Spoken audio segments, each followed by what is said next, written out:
Hello, welcome to GS explorer. और इसमें देखेंगे आपका जैसे परमाणु बम, हाइड्रोजन बम जैसे खतरनाक हथियार होते हैं, तो इसकी रोकथाम के लिए सरकार ने क्या क्या उपाय किए हैं। ठीक है, आपका एनपीटी क्या होता है, एनएसजी क्या होता है, सीटीबीटी क्या होता है, ये सब चीज़ें जो है इसके बारे में यहाँ पर इस वीडियो में देखेंगे। ठीक है, इस वीडियो में मेनली देखा जाएगा आपका जो एनपीटी होता है ना, आपका एनएसजी क्या होता है, सीटीबीटी क्या होता है, तो मेनली इसके बारे में देखा जाएगा। लेकिन इसको देखने के लिए आपको 1945 से कहानी को स्टार्ट करना पड़ेगा।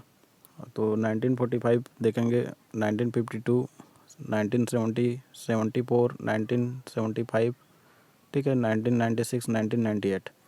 तो इतना ही दिनांक से संबंधित जो है आपको इस वीडियो में देखेंगे। ठीक है, सबसे पहले तो देखिए 1945 को विश्व में पहली बार परमाणु बम का परीक्षण किया गया। ठीक है, उसके बाद 1952 में हाइड्रोजन बम का परीक्षण किया गया, और ये दोनों जो है अमेरिका ने किया है। किसने किया है? अमेरिका ने। ठीक है, और उसके बाद आया 1970 में एनपीटी। आपका एनपीटी क्या करता है कि किसी भी देश को, विश्व में किसी भी देश को आपका परमाणु बम बनाने के लिए तथा रखने के लिए, ठीक है, और यदि रखा होगा परमाणु बम तो उसको नष्ट करने के लिए बोलता है। ठीक है, कौन? एनपीटी। बनाने के लिए मना करता है, रखने के लिए मना करता है, और यदि रखा होगा तो नष्ट करने के लिए बोलता है। कौन? एनपीटी। और 1974 में भारत ने पहली बार परमाणु बम का परीक्षण किया। 1975 में एनएसजी आया।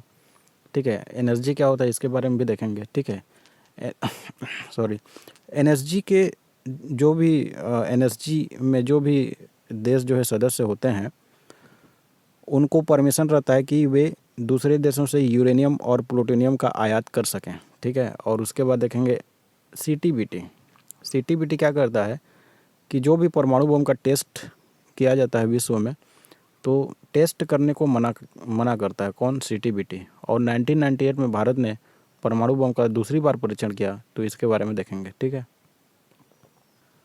अब जो है कहानी को स्टार्ट करते हैं 1945 से, कि 1945 में 16 जुलाई 1945 को विश्व में पहली बार परमाणु बम का टेस्ट किया गया अमेरिका के द्वारा। किसके द्वारा? अमेरिका के द्वारा। ठीक है, अमेरिका के द्वारा किया गया, और इसका जो नाम था वो क्या था? ट्रिनिटी। यहाँ पर लिखा है, देखिए, ट्रिनिटी। ठीक है, ट्रिनिटी परमाणु बम का नाम नहीं है, बल्कि इस टेस्ट का एक कोड है। जब भी इस प्रकार का टेस्ट किया जाता है तो इसका कुछ ना कुछ कोड होता है। ठीक है, जैसे भारत ने 1974 में परमाणु बम का टेस्ट किया, तो उसके लिए कोड बनाया गया था, बुद्ध मुस्कुराए। ठीक है, तो इसके आगे देखेंगे, तो यहाँ पर क्या है? Code Trinity, right. और आप एक चीज़ याद रखें कि पहली बार परमाणु बम का परीक्षण 1945 में हुआ।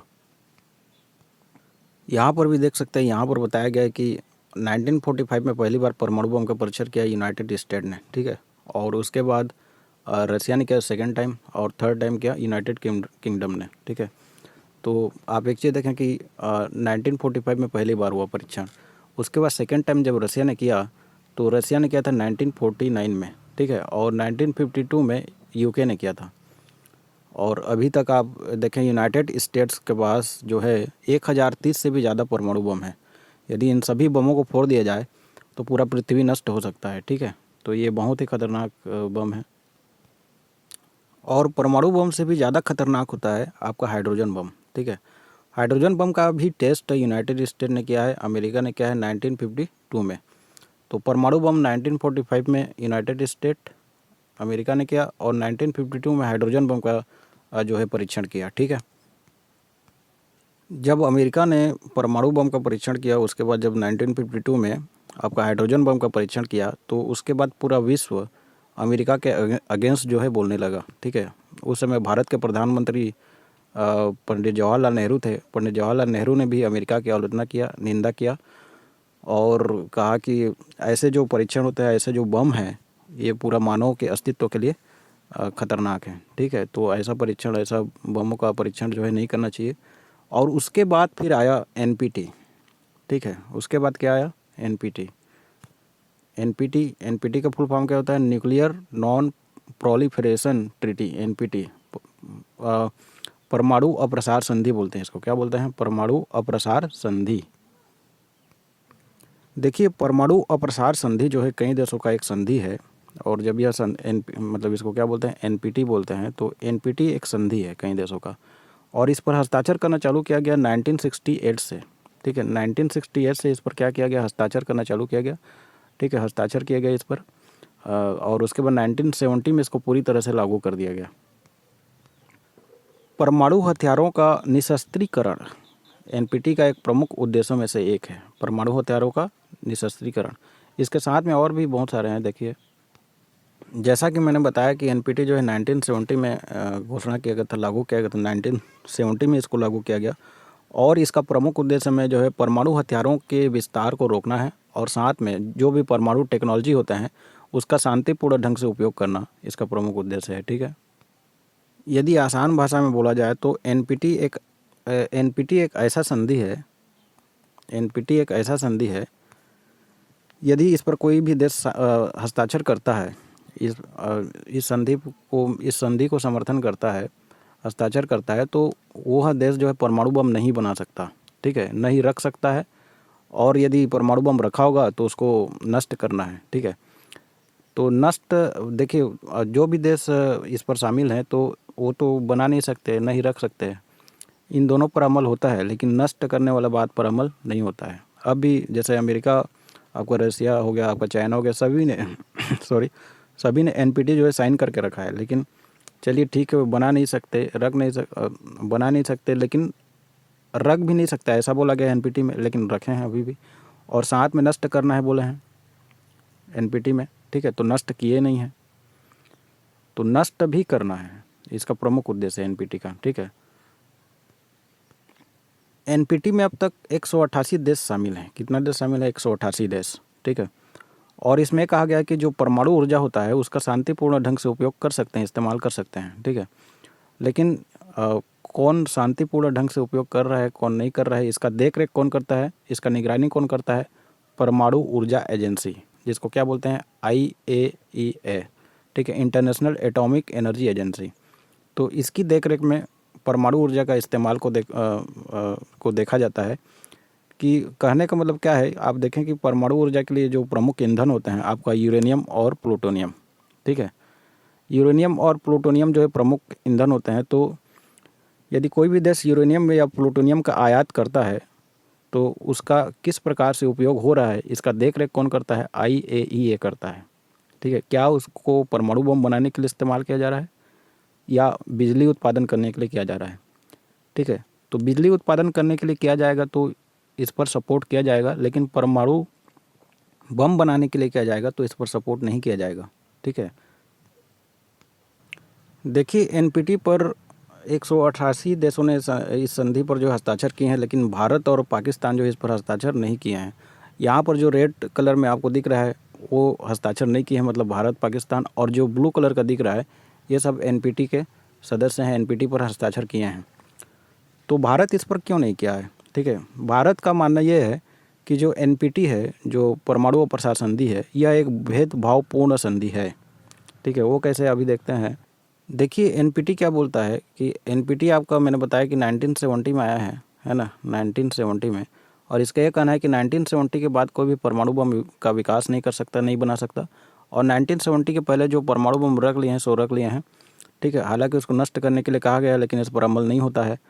तो यदि जिसके पास परमाणु बम नहीं है और जिसके पास परमाणु बम है, इसमें दोनों में देखा जाए तो दबदबा तो जिसके पास परमाणु बम है उसी का होगा।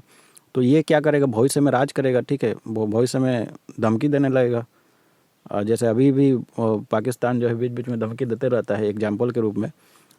ठीक है, तो उस प्रकार से दबदबा बनाकर रखने की कोशिश किया जाएगा। तो यह एक पूरी तरह से भेदभावपूर्ण संधि है, ऐसा मानना है भारत का, और इस पर हस्ताक्षर नहीं किया गया है। यहाँ पर भी देख सकते हैं साफ साफ लिखा है कि परमाणु अप्रसार संधि का मौजूदा ढांचा भेदभावपूर्ण है और परमाणु शक्ति संपन्न राष्ट्रों के हितों का पोषण करता है। ठीक है, तो साफ साफ बता दिया गया यहाँ पर भी। कहने का मतलब एनपीटी उन देशों को संरक्षण प्रदान करता है, सिक्योरिटी प्रदान करता है जिनके पास परमाणु बम मौजूद है, जिनके पास परमाणु बम है। देखिए एनपीटी के बाद देखते हैं एनएसजी। एनपीटी आया था 1970 में, मैंने बताया। ठीक है, और एनएसजी आया 1975 में, यहाँ पर दिख रहा है एनएसजी 1975 में आया। एनएसजी बेसिकली एक ग्रुप है जिसका फुल फॉर्म क्या है, न्यूक्लियर सप्लायर ग्रुप। तो न्यूक्लियर सप्लायर ग्रुप का गठन जो हुआ था 1975 में हुआ था और इसमें 48 देश हैं, ठीक है। तो 48 देशों का एक समूह है और भारत को भी इसमें शामिल होना बहुत ही आवश्यक है। भारत इसकी सदस्यता बहुत दिनों से मांग रहा है, ठीक है, बहुत दिनों से चाहता है, ठीक है। क्योंकि यदि एनएसजी में भारत को शामिल किया जाता है तो भारत को जो परमाणु बिजली गृह में आपका जो न्यूक्लियर पावर प्लांट में यूज होने वाले जो ईंधन होते हैं, जैसे कि आपका यूरेनियम और प्लूटोनियम, ठीक है। तो यूरेनियम और प्लूटोनियम का आयात जो है भारत विश्व में कहीं से भी आसानी से कर सकता है। और आपका परमाणु विद्युत गृह में यूरेनियम प्रमुख ईंधन होता है। इसके बगैर तो परमाणु विद्युत गृह आपका एक खोखले डिब्बे की तरह है, ठीक है। आपका प्लूटोनियम प्रमुख ईंधन होता है, खासकर यूरेनियम। और यूरेनियम का आयात करने के लिए एनएसजी का सदस्य होना जरूरी है, ठीक है। तो यदि भारत एनएसजी का सदस्य हो जाता है तो यूरेनियम और प्लूटोनियम आसानी से भारत को मिल जाएगा, ठीक है, जिसकी हमें आवश्यकता है न्यूक्लियर पावर प्लांट में बिजली पैदा करने के लिए। भारत के बाद देखिए, भारत में थोरियम का उत्पादन होता है, ठीक है। थोरियम जो है इसका भंडार जो है बहुत ज़्यादा है, लेकिन थोरियम से हमें यूरेनियम, जब थोरियम पर न्यूट्रॉनों की बमबारी की जाता है तो थोरियम से हमें यूरेनियम 233 मिलता है, ठीक है। और यूरेनियम 233 का क्षमता उतना अच्छा नहीं है बिजली पैदा करने के लिए जितना यूरेनियम 235 और यूरेनियम 238 का होता है। और ये सब जो है भारत में नहीं मिलता है, ठीक है। तो इन्हीं सब की आयात करने के लिए एनएसजी का सदस्यता भारत को चाहिए। तो क्या समस्या आ रहा है भारत को एनएसजी की सदस्यता लेने में? एनएसजी का सदस्य क्यों नहीं बन पा रहा है भारत? देखिए, इसके पीछे चाइना का हाथ है। चाइना का ये कहना है कि भारत पहले एनपीटी पर साइन करे और उसके बाद इसको एनएसजी की सदस्यता दिया जाएगा, ठीक है। और जैसे ही एनपीटी पर साइन करेगा भारत, तो भारत के पास जो परमाणु बम है उसको नष्ट करना पड़ेगा, ठीक है। और यदि परमाणु बम नष्ट हो गए तो फिर इधर पाकिस्तान वगैरह जो है धमकी देने लगेंगे, चाइना खुद धमकी देने लगेगा, ठीक है। और भारत ने पहले से बोल रखा है कि हमारा जो परमाणु बम है वो शांतिपूर्ण ढंग से उपयोग किया जाएगा इसको, और साथ में इसका उपयोग कभी भी पहले से भारत नहीं करेगा। ये सब तर्क दिया जा चुका है, ठीक है। और ये भी कहा जा चुका है कि एनपीटी जो है भेदभावपूर्ण वाला संधि है, मैंने इसको पहले बता दिया है, ठीक है। तो ये सब चीज़ें हैं यहाँ पर। तो एनपीटी पर जब तक साइन नहीं करेगा भारत, तब तक एनएसजी पर भारत को सदस्यता नहीं मिल पाएगा, ठीक है। ये जो है चाइना का कथन है। हालांकि भारत जो है एनएसजी की सदस्यता पाने के लिए तेज़ी से आगे बढ़ रहा है, ठीक है, राइट। अब आगे देखते हैं सीटीबीटी के बारे में। सीटीबीटी, ठीक है, क्या बोलते हैं इसको? सीटीबीटी। सीटीबीटी का फुल फॉर्म क्या है? Comprehensive nuclear test ban treaty, इसको बोलते हैं सीटीबीटी, ठीक है। सीटीबीटी आया था 1996 में। देखिए, एनपीटी क्या करता है कि एनपीटी जो है, एनपीटी बम को बनाने के लिए मना करता है, ठीक है, कि कोई भी देश बम बना नहीं सकता, परमाणु बम, ठीक है। और सीटीबीटी क्या बोलता है कि परमाणु बम हो गया, हाइड्रोजन बम हो गया, इस टाइप के जो खतरनाक हथियार होते हैं, इसका कोई भी देश परीक्षण नहीं कर सकता। क्या नहीं कर सकता? परीक्षण। इस प्रकार से टेस्ट नहीं कर सकता। इस नाम में स्पष्ट लिखा हुआ है टेस्ट, ठीक है। Test ban treaty. कैसा ट्रीटी है? Test ban treaty, test ban वाला संधि है, ठीक है। तो कोई भी देश यदि इस पर शामिल होता है, इस संधि पर हस्ताक्षर करता है, तो वह इस टाइप का खतरनाक हथियारों का टेस्ट नहीं कर सकता, ठीक है। देखिए, सीटीबीटी को 24 सितंबर 1996 में सिग्नेचर के लिए ओपन किया गया था। मतलब इसमें जो हस्ताक्षर किया गया इस संधि पर, वो कब गया? 1996 में, 24 सितंबर 1996 को। मतलब आप बोल सकते हैं सीटीबीटी आया कब? 1996 में। आपको बताया एनपीटी 1970 में आया था, एनएसजी आया था 1975 में, और सीटीबीटी आया 1996 में, ठीक है। इसमें कितने सदस्य हैं? नंबर ऑफ सिग्नेचरीज, इसमें जो सदस्य हैं 184 सदस्य हैं, ठीक है। देखिए, सीटीबीटी का देख रेख करने वाली जो संस्था है, जो ऑर्गेनाइजेशन है, उसको बोलते हैं सीटीबीटीओ, ठीक है। और इसका जो लोकेशन है, इसका हेडक्वार्टर कहाँ पर है? वियना, एक बार इसको मैं आपका सैटेलाइट इमेज से भी दिखा देता हूँ, बहुत इंपॉर्टेंट है। CTBTO, ठीक है। इसका हेडक्वार्टर कहाँ पर है? वियना में है।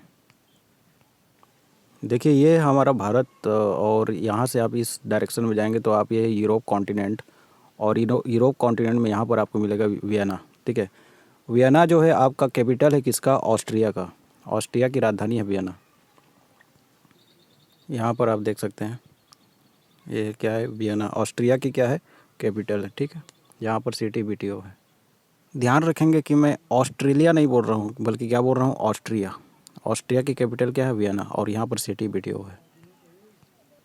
तो हमने पढ़ लिया आपका यहाँ पर जो दिख रहा है NPT पढ़ लिया, NSG पढ़ लिया, CTBT पढ़ लिया, ठीक है। आप एक चीज़ ध्यान दें कि 1970 में NPT जब आया था तो उसके बाद परमाणु बम का परीक्षण किया भारत ने 1974 में, और जब 1996 में CTBT आया तो उसके बाद परमाणु बम का फिर से परीक्षण किया 1998 में। तो इन दोनों को चीज़ों को आप याद रखिए, और मुझे लगता है कि मैंने आसान भाषा में इसको समझा दिया। NPT और NSG CTBT को समझाने का पूरा कोशिश किया है। उम्मीद है कि पूरा आपको समझ में आ गया होगा। तो मिलते हैं नेक्स्ट वीडियो में। Thank you.